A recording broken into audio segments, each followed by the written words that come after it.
Manajemen kelas merupakan keterampilan guru sebagai leader sekaligus manajer dalam menciptakan suasana kelas yang kondusif. Sampai kapan ku harus menanti kau pergi dan mungkin takkan kembali.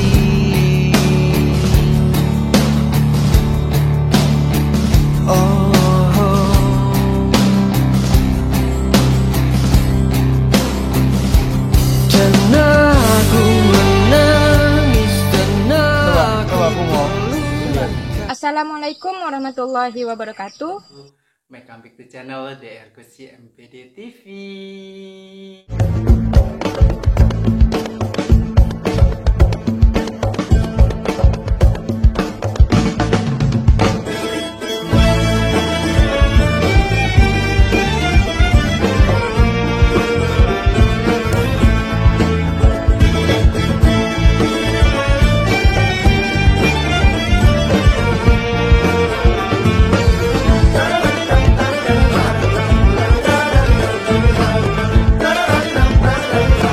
Mahasiswa-mahasiswi, sobat-sobat di channel yang dimuliakan oleh Allah Subhanahu wa Ta'ala. Karena masih di bulan Syawal, maka saya mengucapkan minal aizin wal faizin, mohon maaf lahir dan batin pada seluruh mahasiswa-mahasiswi, sobat-sobati yang aktif mengikuti di channel ini. Bagaimana yang sudah mudik, sudah merayakan Idul Fitri? Semoga kita bertambah iman dan Islam kita kepada Allah Subhanahu wa Ta'ala dan bertambah kebajikan kita kepada sesama manusia. Itu di awal perkuliahan ini kita akan melihat presentasi tugas kuliah mahasiswa-mahasiswi kami yang terbaik di ranking yang keempat.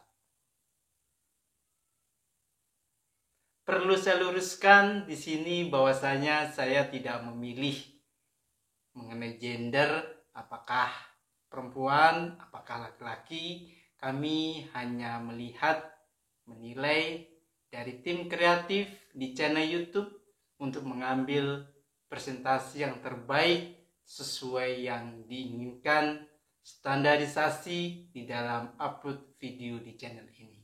Maaf bila presentasi tugas kuliahnya belum termasuk ke dalam channel ini, karena setelah kita nilai dan kita ranking, mungkin presentasi mahasiswa-mahasiswi belum saatnya untuk diupload, dan insya Allah di lain waktu dan kesempatan yang sama akan kita sesuaikan sesuai sama kebutuhan di channel YouTube. Itu mari kita dengarkan di awal di perkuliahan setelah libur 2 minggu ini, apa yang berhak tugas presentasi kuliahnya menjadi project pilot di mata kuliah. Hai semua, perkenalkan, nama saya Siti Anissa, mahasiswi Sekolah Tinggi Agama Islam Sultan Syarif Hasim. Program Studi Pendidikan Agama Islam semester 4A. Pada video kali ini, saya akan mempresentasikan materi mata kuliah manajemen kelas yang diampuh oleh dosen keren kita, yaitu Bapak Dr. Iwan Agus Supriyono, Magister Pendidikan. Materi yang saya bahas adalah pada bab 2 di dalam buku manajemen kelas, yaitu tentang manajemen kelas. Untuk lebih lanjutnya, yuk nonton videonya.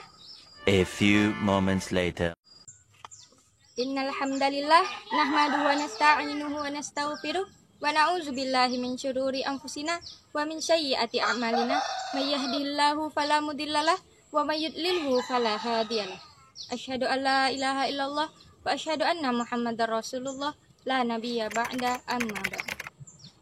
Di dalam suatu sistem pendidikan yang mampu menciptakan suasana dan proses pembelajaran yang menyenangkan, merangsang dan menantang peserta didik untuk mengembangkan diri secara optimal sesuai dengan bakat dan kemampuannya. Memberikan kesempatan kepada setiap peserta didik untuk berkembang secara optimal sesuai dengan bakat dan kemampuannya adalah salah satu prinsip pendidikan demokratis. sumber daya manusia yang berkualitas merupakan hal yang penting bagi suatu negara untuk menjadi negara yang maju, makmur, dan sejahtera. Upaya peningkatan kualitas sumber daya manusia tidak bisa terpisah dengan masalah pendidikan. Dan guru pastinya memiliki andil yang sangat besar terhadap keberhasilan pembelajaran di sekolah. Guru sangat berperan dalam membantu perkembangan peserta didik untuk mewujudkan tujuan hidupnya secara optimal. Di dalam kelas, guru harus dapat melaksanakan 2 kegiatan pokok, yaitu kegiatan mengajar dan kegiatan mengelola kelas. Nah, kegiatan mengajar pada hakikatnya adalah proses mengorganisasi lingkungan yang ada di sekitar siswa. Semua komponen pengajaran yang meliputi tujuan, bahan pelajaran, kegiatan belajar mengajar, metode, alat, dan sumber pengajaran. Selanjutnya kita akan membahas mengenai pengertian dari manajemen kelas. Manajemen kelas merupakan keterampilan guru sebagai leader sekaligus manajer dalam menciptakan suasana kelas yang kondusif untuk meraih keberhasilan kegiatan belajar mengajar. Manajemen kelas dimaksudkan untuk menciptakan lingkungan belajar yang kondusif bagi anak-anak didik, sehingga tercapai tujuan pengajaran secara efektif dan efisien. Ketika kelas terganggu, guru harus berusaha mengembalikannya agar tidak menjadi penghalang bagi proses belajar mengajar. Manajemen kelas adalah suatu usaha dengan sengaja yang dilakukan guna mencapai tujuan pengajaran. Dan poin selanjutnya adalah fungsi dan tujuan manajemen kelas. Untuk fungsi dari manajemen kelas dapat dibagi menjadi 2, yaitu yang pertama, untuk memberikan dan melengkapi fasilitas bagi segala macam tugas. Misalnya, membantu kelompok dalam pembagian tugas, membantu pembentukan kelompok, dan membantu kerjasama dalam menemukan tujuan-tujuan dari organisasi, serta membantu individu agar dapat bekerja sama dalam kelompok atau kelas dan membantu mengubah kondisi kelas. Yang kedua adalah memelihara agar tugas itu dapat berjalan dengan lancar.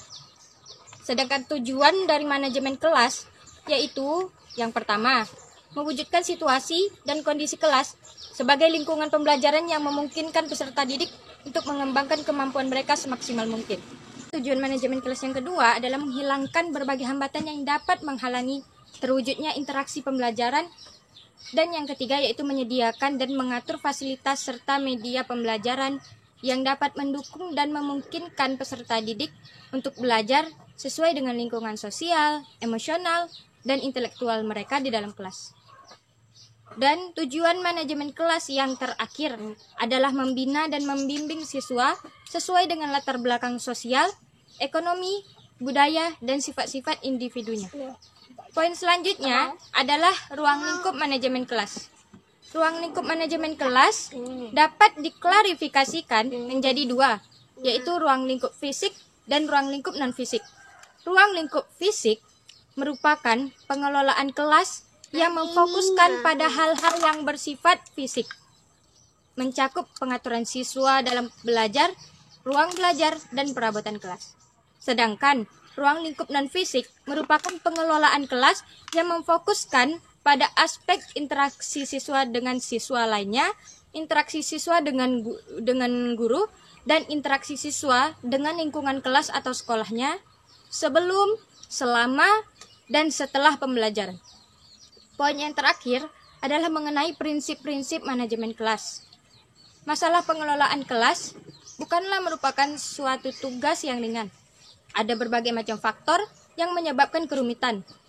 Secara umum, faktor-faktor yang mempengaruhi manajemen kelas dibagi menjadi 2 golongan, yaitu faktor internal siswa dan faktor eksternal siswa.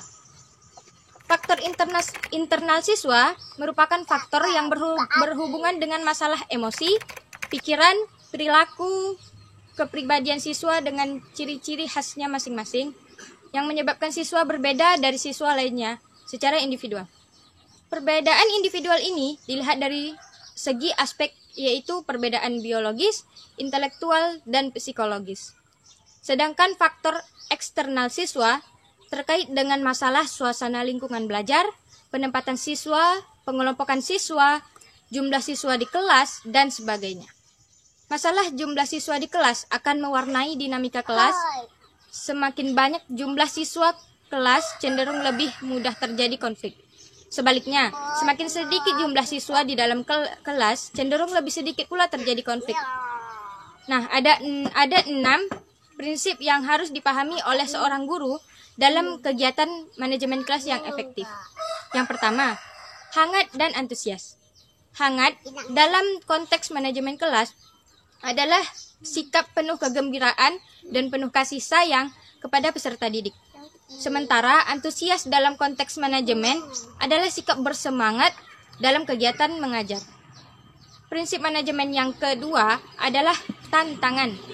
Berikut ini beberapa kegiatan yang dapat dilakukan oleh seorang guru dalam memberikan tantangan kepada peserta didik. Yaitu yang pertama, melakukan evaluasi sederhana secara berkala setiap minggu. Yang kedua, mengaitkan materi pembelajaran dengan berbagai fakta di lapangan. Yang ketiga, mengajarkan keterampilan hidup dalam kegiatan belajar kepada peserta didik. Prinsip manajemen kelas yang ketiga adalah bervariasi. Tujuannya untuk menarik dan meningkatkan perhatian peserta didik terhadap materi pelajaran.